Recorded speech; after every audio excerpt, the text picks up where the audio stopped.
हैं। أعوذ بالله من الشيطان الرجيم بسم الله الرحمن الرحيم رب اشرح لي صدري ويسر لي أمري واحلل عقدة من لساني يفقهوا قولي ربنا زدنا علما اللهم فقهنا في الدين آمين या रब्बल आलमीन। आगाज होता है जी रुकू नंबर 8 का, और इसकी तफसीर को देखते हैं। अल्लाह ताला इरशाद फरमाते हैं वइज़ क़तलतुम नफ्सन फद्दारअतुम फ़ीहा वल्लाहु मुख़रिजुम मा कुंतुम तक्तुमून। मैंने आप लोगों को बताया था एक वीडियो के अंदर, छोटा सा मैंने क्लिप है और इंशाल्लाह मैं इसको टैग कर दूंगी। फद्दारअतुम के लिए स्पेशली मैंने इसको ओपन करके बताया था कि ये कौन से बाब से है। और मैंने आप लोगों को बताया था ये लफ्ज जो है बेसिकली असल में ये लफ्ज जो था फता तुम, ये लफ्ज लफ्ज था फता तुम। ये बाब तफाउल के साथ था, और बाब तफाउल की पहचान ये होती है कि उसके अंदर फा कलमा से पहले ता जायदा आता है और फा कलमा के बाद अलिफ ज्यादा आता है। उसके नाम के अंदर ही मौजूद है तफाउल। तफाउल ये ऐसे लिखा हुआ होता है तफाउल, ठीक है। चूंकि मैंने आप लोगों को बताया था कि ता और दाल का मखरज एक ही होता है, इसलिए हमने ता को यहाँ पर हमने क्या किया था, ता को हमने दाल से बदल कर उसका इदगाम हुआ, उसको मदगम किया दाल के अंदर, दो दाल हो गई। हमारी ये जो तशदीद है ये इसीलिए आई है कि ये दो दाल होने की वजह से तशदीद आई है। ये जो ऊपर खड़ी जबर आपको नजर आ रही है, ये खड़ी जबर इसलिए आई है क्योंकि इसके फा कलमा के बाद अलिफ था, इस वजह से ये आपका अलिफ आया है। तो ये बेसिकली वर्ड था, ये लफ्ज जो था ये बेसिकली था। और ये जो अलिफ मद्दा आया है, ये अलिफ मद्दा इस वजह से आया है क्योंकि आगे तशदीद है। इसको अगर हम अकेला करके पढ़ें तो उसको पढ़ने के लिए यहाँ पर अलिफ आया है, अदरवाइज ये अलिफ और किसी वजह से नहीं आया। तो इसको इसके साथ मिलाने के लिए, मिलाकर पढ़ने के लिए यहाँ पर अलिफ आया, क्योंकि अगर हम अकेला पढ़ें तो हम इस तशदीद को अकेला नहीं पढ़ सकते। ये लफ्ज जो बेसिकली वर्ड था, ये वर्ड था फता फता तुम था, जो बाब तफाउल के साथ था। ता को हमने दाल में बदल कर इसमें दाल में इदगाम किया, इसको दाल के अंदर मर्ज किया, और मर्ज करने के बाद हमारे ऊपर तशदीद आई, और अलिफ जो जो ये वाला अलिफ था इसकी जगह पे हमने इसके आगे खड़ी जबर लगा दी है, ठीक है। तो ये हमारा बना फद्दारअतुम। जैसे कि आप लोगों को मैंने पहले बताया था कि बनी इसराइल के किसी शख्स ने दूसरे को कत्ल कर दिया, और जो लोग कातिल को जानते थे उन्होंने इस पर पर्दा डाल दिया। अब वो एक दूसरे पर इल्जाम लगाने लगे और झगड़ा शुरू हो गया। तो अल्लाह ताला ने ज़िबा शुदा गाय का कोई हिस्सा मकतूल पर मारने का हुक्म दिया, यानी कि बिबादिहा, यानी कि उस गाय का कुछ हिस्सा जो है इदरिबूहु, इसको मारो। ये जो हु है, ये वाला हु मुजक्कर है ना, ये हु मुजक्कर है, ये जा रहा है उस मर्द की तरफ, यानी कि हु मुजक्कर उस मर्द की तरफ है जो लाश है, डेड बॉडी है, उसकी तरफ जा रहा है। और ये जो हा है ये जा रहा है बिबादिहा, ये हा जो है ये मोनस है, तो मोनस जा रही है हमारी गाय की तरफ, यानी कि इद्रिबूहु, मारो इसको, किसको, इस लाश को। ये हु हमें बता रहा है कि ये मैयत की बात हो रही है, डेड बॉडी की, और ये हा हमें बता रही है कि ये किसके बारे में बात हो रही है, गाय की बात हो रही है। अल्हम्दुलिल्लाह, ये ग्रामर की वजह से आपको समझ आया कि ये हु बात हो रही है उस मर्द की, ठीक है। इद्रिबूहु, मारो इस मर्द को, बिबादिहा, इसके बाज हिस्से को, किसके बाज हिस्से को, यानी कि उसके गोश्त को, जो गाय ज़िबा की है उसके बाज हिस्से को, उस पर मारो। तो फिर अल्लाह ताला फिर हमें मजीद क्या इसके उनको हुक्म दिया कि जिससे उसने जिंदा होकर कातिल की निशानदेही कर दी। अल्लाह ताला ने के हुक्म से वो डेड बॉडी जिंदा हुई, और फिर उसने बताया कि ये कातिल है। इतनी बात इन आयात से साफ जाहिर हो गई है। और कुछ तफासिर में मैंने पहले भी बताया था कि कहा यह जाता था कि वो मालदार शख्स था, उसके भतीजे ने कत्ल किया था, और ताकि वो उसका वारिस बन जाए, उसके तमाम की तमाम माल का, दौलत का। फिर रात को लाश उठाकर दूसरे शख्स के दरवाजे पर, उसने दूसरे कबीले के दरवाजे पर रख दी, ताकि उनसे भी वो उसको उस डेड बॉडी का मुआवजा ले ले, यानी कि उसका कसास ले ले उससे। तो ये अल्लाह ताला ने यहाँ पर ये बात इसलिए भी बयान की कि कज़ालिका युह्यिल्लाहुल मौता। तो अल्लाह ताला इसी तरह से मुर्दा को जिंदा करता है। इससे साफ जाहिर है कि गाय का टुकड़ा मारने से वो मकतूल जिंदा हो गया। फरमाया इस तरह अल्लाह ताला मुर्दों को जिंदा करता है, यानी ये वाकया क़यामत के दिन मुर्दों को जिंदा करने की भी एक दलील और निशानी है, क्योंकि जो एक मुर्दे को जिंदा कर सकता है वो तमाम मुर्दों को जिंदा करने पर कादिर है। अल्लाह ताला ने फरमाया सूरह लुक़मान के अंदर, मा खल्क़ुकुम वला बअसुकुम इल्ला कनफ्सिन वाहिदा। अल्लाह ताला फरमाते हैं नहीं है तुम्हारा पैदा करने वाला, नहीं है तुम्हारा पैदा करना और ना तुम्हारा उठाना मगर एक जान की तरह। अल्लाह ताला जब एक इंसान को, यानी कि सबको अल्लाह ताला को पैदा करना, सबको अल्लाह ताला ने जो सबको पैदा किया है, बनाया है, अल्लाह ताला के लिए इतना ही आसान है जिस तरह से किसी एक इंसान को पैदा करना आसान है। तो अल्लाह ताला तो हम सबको बिल्कुल ऐसे ही आसानी से पैदा करने पर कादिर हैं, जिस तरह से अल्लाह ताला एक इंसान को बना सकते हैं, इसी तरह सबको पैदा करना भी अल्लाह के लिए कतन कतन मुश्किल नहीं है। اس صورت میں اللہ تعالیٰ نے 5 مقامات پر دنیا میں مردوں کو زندہ کرنے کا ذکر کیا ہے۔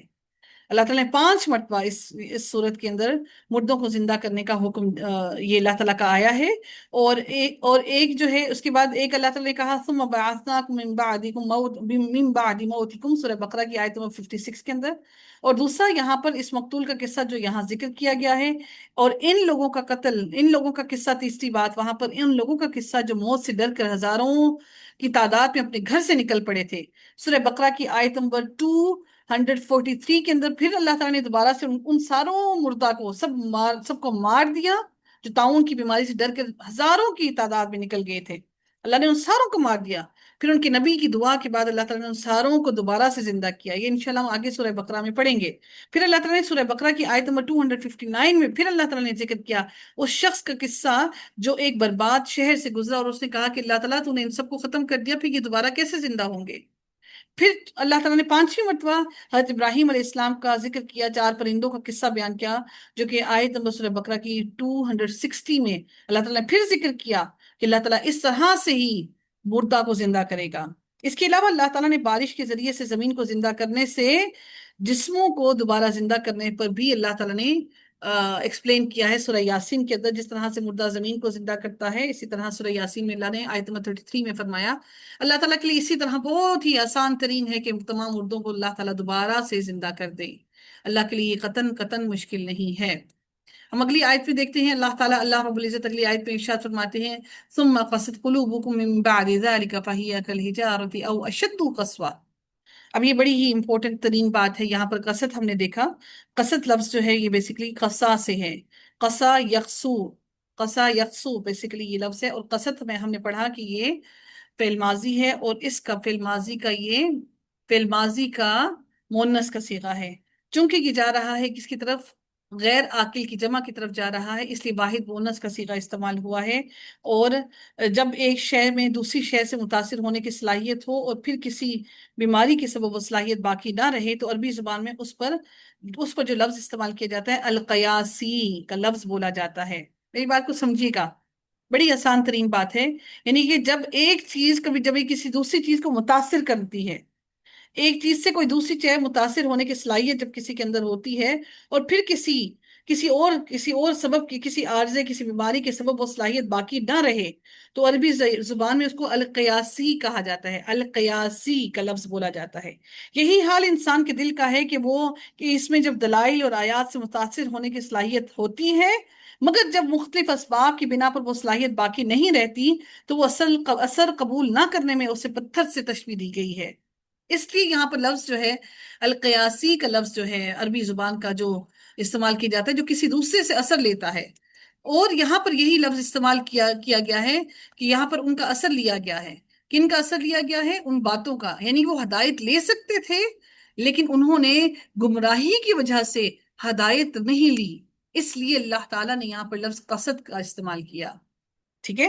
اچھا، اس آیت میں اللہ تعالیٰ نے بنی اسرائیل کی ان تمام باتوں کے بارے میں بیان فرمایا ہے کہ عجیب کم بخت قوم ہو کے ہے کہ مردے کا جی اٹھنا تک تم نے اپنی آنکھوں سے دیکھ لیا، مگر پھر بھی تم اپنے کفر اور سرکشی پر ڈٹے رہے اور تمہارے دل نرم ہونے کے بجائے اور سخت ہو گئے جیسے پتھر، بلکہ اس سے بھی سخت، اس لیے اللہ تعالیٰ نے مسلمانوں کو اہل کتاب کا سا رویہ اختیار کرنے سے منع فرمایا ہے، جیسا کہ اللہ تعالیٰ نے سورہ حدید میں فرمایا اور وہ ان لوگوں کی طرح نہ ہو جائیں جنہیں ان سے پہلے کتاب دی گئی، پھر ان پر لمبی مدت گزر گئی تو ان کے دل سخت ہو گئے۔ اللہ تعالیٰ فرماتے او اشد قسوہ، یہاں او جو لفظ استعمال کیے گئے شک کے لیے نہیں، کیونکہ اللہ تعالیٰ کو کیا شک ہو سکتا ہے، بلکہ یہ جو لفظ او ہے استعمال کیا گیا ہے بل کے معنوں میں استعمال کیا گیا ہے۔ یہاں پر او ہے یعنی کہ او وہاں پر استعمال کیا جاتا ہے یعنی کہ یہ ہو یا یہ ہو، او کا لفظ جو ہے نا وہ اس لیے ہوتا ہے یہاں پر جہاں پر آپ کو کوئی شک و شبہ ہو، اللہ تعالیٰ کو یہاں پر کوئی شک و شبہ نہیں ہے یہاں پر، بلکہ در حقیقت یہ معنی او کا معنی بلکہ کے استعمال میں کیا گیا ہے، او بلکہ اشد قسوتاً، بلکہ اس سے بھی زیادہ سخت ہیں، یعنی وہ پتھر کی طرح بلکہ اس سے بھی زیادہ سخت ہیں۔ قسوتن جو لفظ ہے یہ ہمیں بتاتا ہے کہ اس کی شدت जो पत्थर है उससे भी ज्यादा शिद्दत का सख्त हुआ है। अशद्दु कसवतन, इसके मानी क्या होगा कि फरमाया कि तर्जुमा में इसका ख्याल रखा गया कि अल्लाह ताला ने अहले किताब के नाफरमान लोगों के दिलों की सख्ती को पत्थरों की तस्बीह सख्ती से तशबीह देने के बाद पत्थरों का शिकवा दूर फरमा दिया। सुबहान अल्लाह, कि पत्थर भी इस बात पे शिकवा करने लगे कि हम इतने सख्त नहीं हैं अल्लाह, हम इतने सख्त नहीं है कि तू हमें उन लोगों के दिलों की तरह बना दे कि जिन लोगों के दिल ईमान नहीं लाते, बल्कि पत्थर हमें दिखते हमें बेजान है, लेकिन वो भी अल्लाह ताला की हमदो सना करते हैं। और हमने देखा कि जो लैंड स्लाइडिंग्स होती हैं, हम देख रहे होते हैं कि वो लैंड स्लाइडिंग्स हैं, लेकिन वो दर हकीकत अल्लाह ताला के खौफ से गिर पड़ते हैं। हम देखते हैं ना बारिशों में ये लैंड स्लाइडिंग्स होती हैं, वो उस खौफ में होते हैं कि अल्लाह ताला की उस गजब और गुस्से के डर और खौफ में मुब्तला होते हैं। अल्लाह पत्थरों का वो शिकवा दूर फरमाया कि परवरदिगार हम सख्त ही सही, मगर इतने भी सख्त नहीं कि इन जालिमों को हमसे तशबीह दी जाए। इसलिए अल्लाह ताला ने पत्थरों की नरमी के बयान के लिए इनकी तीन किस्में अल्लाह ताला ने यहाँ पर बयान फरमाई हैं। अब ये याद रखिएगा, वो तीन किस्में क्या हैं। अल्लाह ताला ने पहली क्या किस्म बयान की कि अल्लाह के डर से इसका ताल्लुक पत्थरों की तीनों किस्मों से है। मालूम हुआ कि पत्थरों से नहरों का फूट निकलना, इनका फट जाना और इनसे पानी का निकलना और इनका गिर पड़ना अल्लाह के खौफ की वजह से होता है। अगर कोई कहे कि पत्थर तो बेजान चीज है, वो कैसे डरते हैं, तो जवाब यह है कि अल्लाह ताला ने अकल वाली मखलूकात के अलावा उनमें भी एक शऊर और फहम रखा है, जिसकी हकीकत वो रब ही जानता है।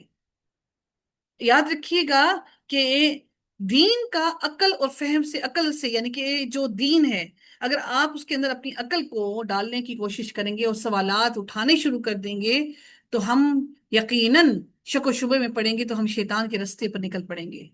दीन के मामले में जो हमारे रब ने हमें कह दिया, हमें हम पर लाजिम है कि हम उसको एज इट इज वैसे का वैसा ही एक्सेप्ट कर लें। अल्लाह रब्बुल इज्जत ने फरमाया वइन्न मिनल हिजारती लमा लमा यतफज्जरु मिनहुल अनहार, अब यानी कि उनसे फूट निकलती है नहरें। वइन्न मिनहा लमा यशक्ककु फयखरुज मिनहुल मा, और कुछ ऐसे हैं जिनसे पानी निकल पड़ता है। ठीक है, किसी से नहरें निकलती हैं, किसी से पानी निकलता है। वइन्न मिनहा लमा यहबितु मिन खश्यतिल्लाह, और कुछ अल्लाह ताला की खशियत से डर कर गिर पड़ते हैं। यानी लो जो लैंड स्लाइडिंग्स में हम देखते हैं, वल्लाहु बिगाफिलिन अम्मा तामलून, अल्लाह ताला उन तमाम कामों से गाफिल नहीं जो तुम करते हो। अल्लाह ने सूरह नूर में भी फरमाया, सूरह बनी इसराइल में भी फरमाया, सूरह बनी इसराइल में अल्लाह ने फरमाया और कोई भी चीज नहीं मगर उसकी हम के साथ तस्बीह करती है, और लेकिन तुम उनकी तस्बीह नहीं समझते। अल्लाह ताला ने सूरह नूर में फरमाया, क्या तूने नहीं देखा कि बेशक अल्लाह की तस्बीह करते हैं जो आसमानों और जमीन में है, और परिंदे पर फैलाए हुए, हर एक ने यकीनन अपनी नमाज और अपनी तस्बीह जान ली है, और अल्लाह उससे खूब जानने वाला है जो वो करते हैं। अल्लाह ने सूरह हज में फरमाया, क्या तूने नहीं देखा कि बेशक अल्लाह उसी के लिए सजदा करते हैं जो कोई आसमानों में है और जो जमीन में है, और सूरज और चांद और सितारे और पहाड़ और दरख्त और चौपाई और बहुत से लोग और बहुत से वो हैं जिन पर अजाब साबित हो चुका, और जिसे अल्लाह जलील कर दे फिर उसे कोई इज्जत देने वाला नहीं।